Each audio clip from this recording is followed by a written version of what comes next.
그 실장, 그 수석 함께는 못 나온다. 네, 오늘 오전 국회 운영위원회가 열렸습니다. 이 문재인 정부 출범 이후 청와대 첫 업무 보고였는데요. 시작부터 이 문제로 참 시끄러웠습니다. 그 현장 목소리부터 먼저 들어보시죠. 여당이 야당이었을 때 우병우 민정수석의 불출석의 문제에 대해서 어떠한 입장을 가지셨는지를 좀 되새겨보았으면 합니다. 최대한 협조하는 것이 이 정부의 탄생의 배경에 부합하는 정부의 눈높이일 거라고 생각을 합니다. 꼭 민정수석이 출석해야 할 사안이 있다면 국회 의견을 존중하도록 그렇게 하겠다는 말씀도 아울러 드립니다. 문재인 정부 들어 첫 업무 보고였기 때문에 저희가 오늘 오전 사항을 일목요연하게 세 가지로 한번 정리를 해봤습니다. 첫 번째 얘기는 방금 전에 들으셨던 저겁니다. 우병우 전 민정수석 불출석을 비판하더니 조국 민정수석은 어디 갔냐, 야당의 질타입니다. 이정우 실장님, 네네. 어떻게 보십니까?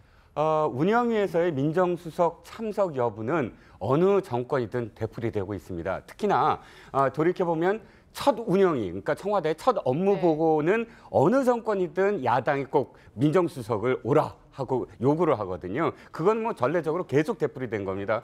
지난 정부에서도 곽상도 첫 민정수석을 6월 달에 첫 그 청와대 업무 보고에서 당시 야당, 그러니까 지금 민주당의 전신이죠. 야당이 곽상도 수석 출석 안 한다고 운영위를 거부한 적도 있고 매년 되풀이됐는데 이번에는 가까운 시간, 그 우병우 수석과 관련해서 입장이 똑같이 바뀌었다는 거죠. 그렇죠. 그러니까 당시에 어떤 그 야당이었던 민주당이 지금 청와대에 이제 그 많이 갔는데 또 임명석 비서실장 했던 말들, 사유가 있으면 출석시키겠다. 이건 사실 그때 우병우 수석 때도 똑같이 김기춘 실장이 아니죠. 당시에 이제 한강호 비서실장이 했던 말이에요.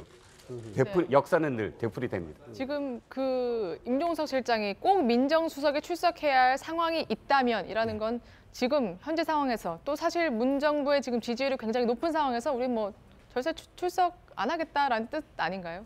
뭐 일단 인사 참사에 대한 책임을 지고 민정수석의 이제 출석을 요구하는 건데요.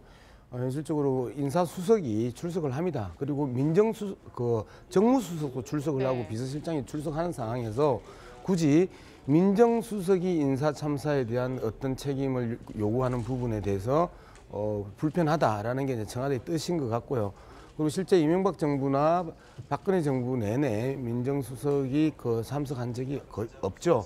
그런 상황에서 보면 현재 보수 야당 입장에 있어서 예전에 너희들이 했던 이야기에 대해서 책임을 져라라고 하면서 계속 압박하는 부분들도 별로 설득력이 없는데, 제가 보기에는 인사수석과 민정수석이 같이 나온다 하더라도 굳이 민정수석이 안 나올 이유 없다. 그리고 나와서 좀 적극적으로 해명도 하고 시스템을 관리하고 있고 그다음에 구축하는 과정에 있어서 일부의 문제가 있었다라고 솔직히 시인하고 사과하는 것들이 오히려 촛불혁명의 이 힘을 받아서 간 문재인 정부의 당당하고 투명한 태도 아닐까, 이런 아쉬움이 있네요. 나왔으면 했는데라는 말씀이신데, 오늘 그 조국 민정수석 관련해서 불출석 사유서입니다. 오른쪽은 작년 우전수석 사유서고요. 조국 수석 불출석 사유서도 뭐 지금 보면 비서실장이 오늘 운영위 참석으로 부재중인 상황에서 국정 현안에 신속하게 대응할 수 없기 때문에라는 얘기를 했습니다. 이 말에 대해서 이진공 교수님은 뭐 저 말도 일리는 있는 말 아닙니까? 그 우병우 전 수석 때는 또 그때는 자기가 이제 그 검찰 수사 대상이 됐으니까 그 사유도 있었어요. 근데 이번에 이제 그 사유는 없고 대신 그런데 그러니까 비서실장하고 나하고 같이 나가면 이 비서실에 아주 긴급한 그런 사안에 대해서 적극 대처할 수 없다 이런 이야기인데, 사실은요. 비서실장하고 같이 나간다 해서 그럼 다른 수석들은 어떻게 됩니까? 그럼 민정수석은 물론 아주 중요한 자리긴 하지만은 그렇다고 해서 이것이 꼭 합당한 그런 이유다 이렇게 볼 수는 없겠고, 그렇다고 노골적으로 나는 지금 사실 이 인사 검증에 있어서 상당히 그 민감한 문제들을 계속 파고들고 이렇게 하면 현 정부로서는 상당히 좀 처음부터 좀 껄끄러운 것 아니겠느냐. 그래서 안 나간다 이렇게 말을 하고 싶겠지만 그렇게 말을 할 수는 없는 것 아닙니까? 그래서 이렇게 이야기하는데 어쨌든 문재인 정부는 다르다. 박근혜 정부하고는 다르다. 이걸 좀 보여준데 굉장히 실패했죠. 그럼 도대체 뭐가 달라졌습니까? 심지어 사유까지 똑같은데 이렇게 이야기하면 할 말이 없게 되는데 앞으로는 제가 볼 때 물론 청와대 나름대로는 예. 여러 가지 민감한 문제도 있고 안 건드려줬으면 하는 문제도 있겠지만은 이럴 경우에는 과감하게 지금 아까 양 이사님도 말씀하시지만 과감하게 좀 함으로써 그 네. 확실히 달라진 정부다. 이걸 좀 스스로가 좀 과시할 수 있는 그런 계기 아닙니까? 근데 이런 기회를 오히려 전 정부나 지금 정부나 이런 식으로 스스로가 이렇게 입장을 알겠습니다. 입지를 좁히는 이런 건 좀 아니죠. 변화에 이제 이야기를 하셨는데 문재인 정부가 국민과의 소통은 정말 열심히 하고 잘하고 누가 봐도 그 정말 이전 정부하고 많이 다르다라는 것들은 뚜렷이 나타나는데 국회하고의 소통에 대해서는 계속해서 이러한 미진한 부분들이 좀 계속 남는 부분에 대해서는 청와대가 좀 더 전향적으로 문제를 지켜보고 바꿔야 되는 것 아니냐라는 생각도 듭니다. 여기 계신 두 분은 일단 그 조국 수석의 불출석에 대해서 좀 안타깝다, 뭐 좀 나왔으면 좋았을 거다라는 얘기를 하셨는데 과거에 지금 민주당이 야당 시절에 이런 말을 한 적이 있습니다. 같이 한번 들어보실까요? 더불어민주당은 우병우 민정수석의 불출석을 양해한 적이 없습니다. 또한 아직까지 불출석 사유도 제출하고 있지 않습니다. 청와대가 민정수석을 출석시킬 수 없다고 먼저 공언하는 것은 의회 민주주의를 부정하는 처사입니다. 전례가 있었냐 이렇게 이야기하시는데 참여정부 때 여러 번 나왔습니다. 바로 지금 집권당 새누리당의 요청 때문에 나왔습니다. 국회의 결정사항을 따르지 않고 일방적으로 불출석한다면 그에 대한 명백한 책임을 묻겠습니다. 국회와의 불통 아니냐 이런 지적이 더 거세게 나오는 이유가 과거에도 이렇게 마치 이른바 내로남불이라고 하죠. 그러니까 사실 그런 것 때문이 아닐까 싶어요. 이런 영상들이 네. 다 남아 있기 때문에 지금 여기 와서 네. 또 그때는 그때고 지금은 또 다르냐 이런 네. 비난을 받는 건데요. 사실 이제 민주당이나 청와대 입장은 그 정도 국정농단 사태급 정도가 되면 민정수석이 당연히 나와야겠지만 예. 지금 이렇게 처음 운영이 열어서 청와대 업무 보고할 때 그때 민정수석이 나왔던 전례가 있느냐? 이제 네. 전례라는 표현을 쓰고 그리고 얼마 전에 문재인 대통령이 그 100일 기자회견하는 과정에서 이번에 인사를 가장 역대 정권 중에 가장 탕평 인사라는 표현을 썼잖아요. 네. 그러면 지금 이제 문재인 대통령과 청와대 시각에서 바라보면 지금 야당이 조국 민정수석을 출석하라는 건 정치 공세인 거죠. 이제 청와대 입장에서 보면. 그러니까 물론 그런 것 때문에 어차피 조국 수석을 타겟으로 해서 그러니까 정치적 공방만 벌일 것이다라는 판단으로 지금 안 나온 것 같은데 좀 조금 전에 말씀하셨던 것처럼 그러니까 이게 이번 정권이 촛불 민심을 통해서 탄생한 정부고 그리고 과거 정부와 달리 굉장히 국민하고 소통도 많이 하고 기존에 있었던 관례들을 계속 깨왔잖아요. 예. 근데 사실 지금 상황에서 조국 민정수석이 출석을 해서 만약에 야당이 좀 심하게 정치 공세를 하면 그건 청와대 입장에서 손해볼 것도 없는 거라고 생각이 들거든요. 그런데 이거는 무조건 우리는 내보내면 안 되라고 이렇게 철통 방어를 하는 게 물론 뭐 저도 지금 야당에서 제기하고 있는 것들이 일단은 정치 공세라는 생각이 들긴 하지만 예. 청와대에서 오히려 전격적으로 조국 민정수석을 내보냈으면 훨씬 더 오히려 야당이 더 당황할 상황이 되지 않았을까 개인적으로 생각이 좀 드네요. 네. 아까 그 전례를 얘기했잖아요. 그 우상호 원내대표가 그 전례가 이겁니다. 운영위가 지금까지 120차례가 열려요. 전부 합쳐서. 그런데 이 120차례의 역대 정부들의 운영위 중에 5번 민정수석이 국회에 출석을 하거든요. 네. 그 5번이 다 민주당 출신들이에요. 보면 그 참여정부 때 지금의 문재인 대통령 민정수석을 할 때 운영위 국정감사에 2번 출석을 합니다. 당시에. 그다음에 지금 최고위원이죠. 더불어민주당 최고위원 전해철 최고위원이 민정수석일 때 3번 출석을 해요. 그러면 현안보고 결삼심사까지 합쳐서 사실 자랑스럽게 우상호 원내대표가 얘기를 한단 말이죠. 우리 민주당들은 다 했다. 그러면 지금도 좀 자랑스럽게 나오셔야죠. 저 화면에 보시는 당시 이제 문재인 민정수석이 출석했던 것처럼 나왔으면 좋았을 텐데 하는 말씀들이 여기 의견들이 많군요. 오늘 시작은 이 조국 수석의 불출석 여부를 갖고 여야가 많이 공방을 벌였다면 두 번째 핵심 주제는 바로 이건. 민경욱 의원이요. 문재인 정부는 지지율에 취한 정부다 이렇게 일갈했습니다. 그 목소리부터 먼저 듣고 관련 대담을 이어가도록 하죠. 지지율이 80%를 넘나든다는 기사가 매일 쏟아지고 있습니다. 문재인 정부는 이를 믿고 소통에만 열을 올리고 있습니다. 정작 중요한 북핵 위기, 또 인사 실패에 대한 사과, 증세 가능성에 대한 구체적인 언급은 없이 국민들의 눈과 귀를 멀게 하고 있습니다. 지지율에 취한 정권이 국민의 이름을 빌려서 권력을 마음대로 휘두르고 있다고 생각합니다. 오늘 목소리들 보니까 야당이 이제 본격적으로 좀 이제 대여 공세에 나선 것 같기도 하고. 저 말에 동의를 하십니까? 동의하기가 어렵죠. 상당히 지금 보수 야당 입장에서는 당혹스러운 상황이 지속되고 있습니다. 앞서 이제 이야기했던 부분 중에 뭐 인사 실패, 그다음에 증세 두 개를 이제 이야기를 했는데 예. 증세 문제에 대해서는 사과할 내용이 아니죠. 훨씬 더 강하게 많은 설득을 해야 되는 부분이고, 그다음에 인사 실패라고 했는데 인사 실패의 규모를 한번 보면 그 지진의 강도와 마찬가지로 엄청난 차이가 있단 말이에요. 이명박 정부나 박근혜 정부에 비해서 사실상 이번 인사는 인사 실패라고 이야기하기에도 참 인사 참사라고 표현하기에도 참 부끄러운 비교를 했었을 때는 전 정권과 비교를 했을 때요. 예, 그런 측면에 있어서 뭐 인사 실패라고 이야기하기에는 상당히 그 부담스러운 표현인데 오히려 지지율 80%의 그를 믿고 쇼통에만 예를 올리고 있다는데 과연 저게 쇼통이냐라는 겁니다. 실질적으로 지난번 대국민 보고대회에서 지적됐던 살충제 달걀 문제라든지 안보의 문제를 그 앞에 이미 이순신 합참 의장 이침식에 가가지고 강하게 이야기를 합니다. 그다음에 그 다음 날 다시 살충제 문제를 그러면 빼먹었기 때문에 어제 대통령이 또 대국민 공식 사과를 합니다. 이 소통의 속도가 예전의 정권에 비해서 엄청나게 빠르다라는 부분입니다. 이러한 것들을 쇼통이라고 이야기할 수 있느냐? 오히려 쇼통의 반대말은 소통의 반대말은 쇼통이 아니라 소통의 반대말은 불통이고 불통의 상징이 박근혜 전 대통령이었고 우리는 4년 내내 박근혜 대통령의 불통을 지적을 했는데 소통이 많아졌다고 해서 많아진 부분에 대해서 또 비판을 한다면 대통령은 그러면 대국민과의 소통을 하지 말라는 말인가? 이런 측면에서 본다라면 무리한 그 문제 제기를 할 수밖에 없는 자기 입지에 보수 야당의 입지에 좁아짐에 대한 위감의 발로 아니냐 이제 이렇게밖에 평가를 할 수 없겠지요. 오히려 이제 문 정부에 대한 날카로운 비판이 아니라 위기감을 나타내고 있다 이렇게 말씀하신 것 같은데 어떠세요?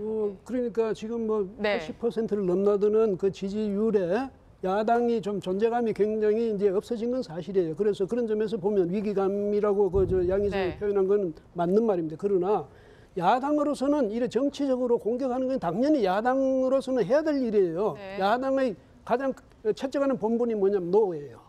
그러니까 그 점에서는 그렇게 해야 되는 것. 또 하나는 쇼통이란 말에 대해서 일면에서는 저건 일리가 있는 지적이에요. 왜냐하면 뭐 그동안 지난번 기자회견 때도 그랬지만 특히 국민과의 대화에 보면 너무나 정교하게 짜여진 이 연출이에요. 네, 그런 것은 자꾸 그렇게 하다 보면 국민들이 나중에 실증난단 말이죠. 또 하나 이제 지적해야 될 것은 80% 넘나드는 이 지지율이 굉장히 고무가 돼 있는데 김영삼 전 대통령의 경우 취임 첫 해의 2분기, 3분기 때 계속 83%였어요. 예. 지금 그보다 낫죠. 무슨 얘기를 드리냐면 그분의 마지막 그 5차 년도 4분기에는 6%였어요. 네. 그래서 지지율에 자꾸 너무 의존하다 보면 나중에 되면 그러면 지지율이 80%니까 무조건 찬성해야 되고 지지율이 6% 되면 당신 왜 거기 앉아서 나가? 이렇게 돼야 됩니까? 그거 아니거든요. 그래서 이 지지율을 가지고 정부가 너무 또 거기에 의존하는 모습을 보인다든지 네. 그걸 믿고 너무 뭐랄까 이를테면 북핵 문제라든가 대통령 혹은 청와대가 아주 상세하게 국민들을 안심시키는 그런 말이라든지 어떻게 돼가고 있다는 이것을 국민들한테 잘 보고해야 될 그러면 북핵 문제 특히 그다음에 인사 문제라든지 여기에 대해서 너무 지금 회피적으로 나가는 것 아니냐 이제 아마 이런 지적인 것 같습니다. 보수 야당이 기본적으로 논리를 가지고 있어야 되는데 비판하는 대목이 예를 들면 인사 실패다. 그다음에 정세에 대해서 사과하지 않느냐. 이제 이런 식으로 나오는 이 사례가 잘못됐다는 겁니다. 야당은 반대하는 당입니다. 그래서 대안을 안 내놔도 돼요. 그리고 잘못하는 부분에서 정확하게 감시하고 견제하고 비판하면 되는데 그 비판이 설득력이 있는 소재를 가지고 설득력 있게 비판을 해야 되는데 이러한 것들은 설득력 있는 소재가 알겠습니다. 아니라는 부분을 지적을 하는 거죠. 아까 지금 잠깐 그 자막에도 지나갔다시피 이종우 실장님, 네. 최경환 의원이 대통령만 보고 있으면 눈이 먼다라는 말이 그냥 허투루 들리진 않습니다. 그렇죠. 왜냐하면 눈이 멀어본 분만이 할 수 있는 그런 그 말씀이 아니실까. 그렇게까지야 뭐. 아니 그러니까 그럼 이건 너무 제가 지금 그 심했나요? 하지만 그럼에도 불구하고 지금 우리가 비판받는 대목 그 바로 직전 정부에서 양이사 계속 말씀하셨는데 그 전 정부에서의 잘못한 것에 비하면 이것이 언제까지 갈까 좀 지켜봐야 될 것 같아요. 예. 언제나 그게 이제 그 가정법인데, 그런데 이 부분은 정말로 사실은 그 전 정부에서 많은 이 소통이라는 것이 지금 이 정부는 국민과의 소통을 굉장히 중시하는 것 같은데, 사실 이 전 정부에서 제일 아쉬웠던 것은 청와대 내 소통이었다고 봐요. 그러니까 대통령이 얼마나 자신의 참모들과 가까이 그 의견을 주고받고 했느냐가 가장 큰 어떤 실패 중에 하나가 청와대 내에서의 어떤 소통이 없었다는 점. 그건 김기춘 비서실장도 실토를 했습니다. 왜 제대로 대통령한테 건의를 못했느냐 했을 때 여성 대통령이었기 때문에 못 찾아간 부분도 있다. 이 얘기는 뒤집어서 얘기하면 못 찾아갔다, 쉽게 못 접근했다, 이 말을 고백한 거나 다름없어서 사실 최경환 의원의 어떤 이 말은 저는 고언이라고 봅니다. 고언. 그러면 그래서 정말로 문재인 대통령이 성공하기를 바라는 어떤 마음 아니겠습니까? 그렇군요. 네. 청와대 첫 업무 보고 말말말 마지막 세 번째 핵심은 이겁니다. 같이 한번 보시면 그렇죠. 이 문제가 오늘 오전에 나올 줄 알았습니다. 오늘 오전 운영에서 가장 뜨겁게 갑론을박이 왔던 건 보시는 것처럼 저 탁현민 행정관의 거취 문제였습니다. 임종석 비서실장이 직접 답했습니다. 목소리 들어보시죠. 저희가 여가부 업무는 마땅히 여가부 장관님 중심으로 책임 있게 하실 수 있도록 그렇게 하는 것이 옳고요. 어제 여가부에서 지적됐던 것은 행정관의 인사에 대한 문제였기 때문에 그것은 종합적으로 대통령의 인사권이 존중되는 것이 옳다, 그렇게 생각합니다. 네, 대통령의 인사권이 존중되는 것이 옳다. 이 말은 탁현민 행정관 당분간 뭐 경질이나 사퇴 시킬 생각 없다. 이 말이죠. 당분간이 아니라 한참 더 갈 것 같은데요. 왜냐하면 맞아요. 네. 탁현민 행정관이 정말 여러 가지 구설수 오르고 논란이 많이 돼서 그 당시에도 물러나야 된다고 계속 네. 얘기를 하다가 좀 잠잠해졌었죠. 잠잠해졌다가 오늘 이제 다시 업무 보고하는 과정에 네. 다시 탁현민 행정관의 이름이 나왔는데, 우리가 지금 이게 소통인지 쇼통인지 우리가 계속 이 공방을 하고 있었던 여러 가지 좀 최근에 있었던 대국민 보고도 그렇고 100일 기자회견도 그렇고 그전에 재벌 그 기업들 회장들과 만나는 자리에서 수제 맥주를 마시면서 대통령이 담소하는 장면이나 그거 다 탁현민 행정관의 작품입니다. 그러니까 그렇죠. 문재인 대통령의 네. 지금 최근에 일단 국민들이 바라볼 때 가장 좋게 생각하는 이미지의 변화. 우리 이번 대통령은 전 대통령과 다르게 정말 국민들하고도 소통을 하고 청와대 내부에서도 소통을 잘하고 심지어 재벌 기업 회장들과 만나는 자리도 과거 박근혜 전 대통령처럼 밀실에서 만나서 이걸 주고받네, 이게 뇌물이 되네 안 되네라는 그런 공방이 생길 여지가 없이 이런 모습을 보여준다는 것 자체, 그러니까 국민들과 여러모로 소통한다는 걸 보여주는 이미지를 만드는데 최고 1등 공신이 탁현민 행정관인데, 지금 문재인 대통령 입장에서 탁현민 행정관을 경질할 수 있겠습니까? 그러니까 이게 옳고 그름의 문제가 아니라 지금 임종석 비서실장이 나와서 이거는 대통령의 인사권이 존중돼야 된다라는 말을 했다라는 건 청와대에서는 탁현민 행정관을 경질할 계획이 없다라는 말로 받아들여도 될 것 같습니다. 잠시만요. 아까 이종근 실장님하고 저희가 대담을 했을 때 그 최경환 의원이 자유한국당 최경환 의원이 아니라 네. 국민의당 최경환 의원입니다. 어쨌든 뭐 이거에 대해서 대통령만 보고 있으면 눈이 먼다. 이 말은 진짜 뭐 아까 말씀하셨던 고언이기도 하지만 뭐 국정농단 사태와는 뭐 크게 연관이 없다는 거를 좀 알아요. 김대중 대통령을 예. 청와대에서 지금거리에서 모셨던 또 사람이 최경환 국민의당 의원. 최경환 예, 예. 의원이죠. 그래서 뭐 그런 부분에 대해서 충분히 이야기할 수 있는 그 사람이라고 봅니다. 그런데 임종석 실장 말씀에 대해서 제가 한마디 좀 드리자면 뭐냐면, 여가부 업무 같으면 여가부 장관이 뭐 하신 말씀은 존중하겠지만은 이건 인사 문제니까 아니라는데, 여성가족부 장관 청문회 때 왜 야당에서 그걸 이야기하면서 대통령한테 건의할 생각이 있냐 없냐고 왜 이야기했겠습니까? 여성가족부거든. 그 탁현민 행정관이 지금 지적을 받고 있는 이유가 여성 비하 문제 아닙니까? 그 당연히 여성가족부 장관으로서 할 수 있는 얘기고, 대통령은 물론 인사권이 문제지만은 여가부 장관의 말은 경청을 해야 될 그런 네. 자리에 있습니다. 그런 업무고, 그다음에 대통령의 인사권은 존중돼야 된다. 당연하잖아요. 그래서 대통령이 지금 계속 인사하고 있잖아요. 근데 네. 문제는 인사의 부적절한 문제는 누구든지 지적할 수 있어야 되거든. 예. 근데 임종석 실장이 대통령 인사권을 마치 존중하지 않아서 그런 이야기가 나오는 것 같이 조금 좀 짜증스럽게 이야기한다는 것은, 이건 오히려 실장으로서 저렇게 말씀하시는 게 아니다. 임종석 실장의 말이 적절하지 못. 양 박사님, 그런데 이게 탁현민 행정관 거치는 뭐 계속 그 본인이 청와대에 있는 한 계속 나올 거잖아요. 네. 이게 계속 나오는 부담에도 불구하고 그만큼 끌고 간다는 플러스 요인이 더 많다는 문 대통령의 판단입니다. 그러면 능력 중심 이제 이야기가 또 나오는 건데요. 그 작은 흠결 큰 능력이냐, 그러면 큰 흠결 작은 능력이냐, 이제 이 부분에 대해서 정무적 판단을 했던 것 같습니다. 그래서 대통령이나 청와대가 탁현민 그 행정관에 대한 부분들을 계속해서 여가부 정현백 장관뿐만 아니고 진보적인 여성 단체나 진보적 시민사회 단체에서 상당 부분 많이 지적을 했던 부분이거든요. 그럼에도 불구하고 현재 탁현민 행정관과 같은 그만큼의 그 이벤트 기획 능력을 가지고 있는 사람을 찾을 수 없다. 그리고 다양한 쇼 프로그램에서의 이벤트 기획 능력이 아니라 정무적 감각을 갖고 있는, 그리고 진보적 색채를 입힐 수 있는 이러한 이 기획 능력을 대체할 수 있는 사람을 찾을 수 없다라는 판단을 한 것 같습니다. 대체제가 있으면 또다시 바뀔 가능성이 있겠지만 현재로서는 대체제를 구하지 못했다고 보는 게 정확한 분석 아닐까요? 대체제를 구하지 못했다. 이게 왜 탁현민 행정관 거취 논란이 오늘 또 불거졌냐면 어제 이 얘기 때문인 것 같습니다. 정현백 여성가족부 장관이 탁 행정관 사퇴 의견을 냈었다 이렇게 말했었는데요. 어제요. 그 목소리 들어보시죠. 여성 비하의 아이콘 청와대 탁현민 행정관 인사가 잘못됐다고 지적을 많이 했고요.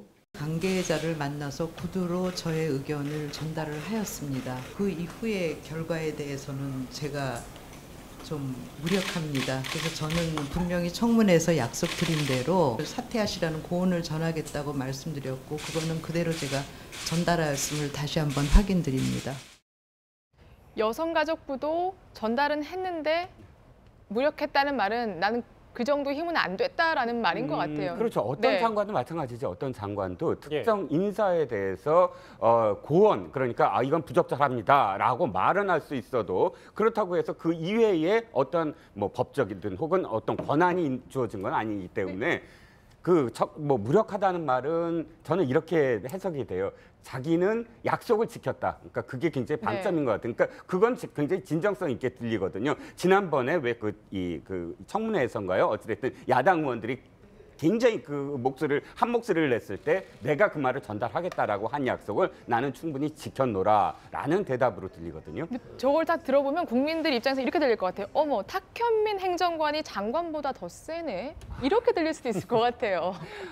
그렇게 들릴 수 있는 여지가 좀 있겠죠. 분명히 있겠는데 그럼에도 불구하고 그렇다고 해서 장관이 청와대 어떤 행정관이든 아니면 비서관이든 수석이든 그 청와대 조직의 어떤 인사를 관여할 어떤 권한은 행정관이 됐든 그 전혀 없기 때문에 건의 이상의 어떤 상황은 없을 것 같고요. 저는 아까 양 이사님 말씀에 조금 보완해서 말씀을 드리면 이걸 것 같아요. 지금 탁현민 행정관이 스스로 인터뷰에서 어떻게 얘기했냐면 내게 맡은 소임이 다 하면 나는 스스로 물러나겠다. 이 표현을 썼거든요. 자, 지금 쇼통 얘기도 사실은 어차피 충분히 이 정부에서 보여줄 수 있는 그런 소통의 방법을 거의 다 보여줬다고 생각을 해요. 이제 조금씩 좀 식상하다, 피곤하다 이런 반응이 나오기 시작하거든요. 그래서 더 쇼통이라는 말이 야당이 더 목소리를 높이는 것 같고 똑같은 어떤 그런 퍼포먼스는 계속되면 조금 지루하잖아요. 그러면 탁현민 행정관이 이 집권 초기에 새로운 정부의 모습을 보여주기 위해서 이 정도 했으면 틀을 잡아놓고 그다음에 탁 행정관으로 하여금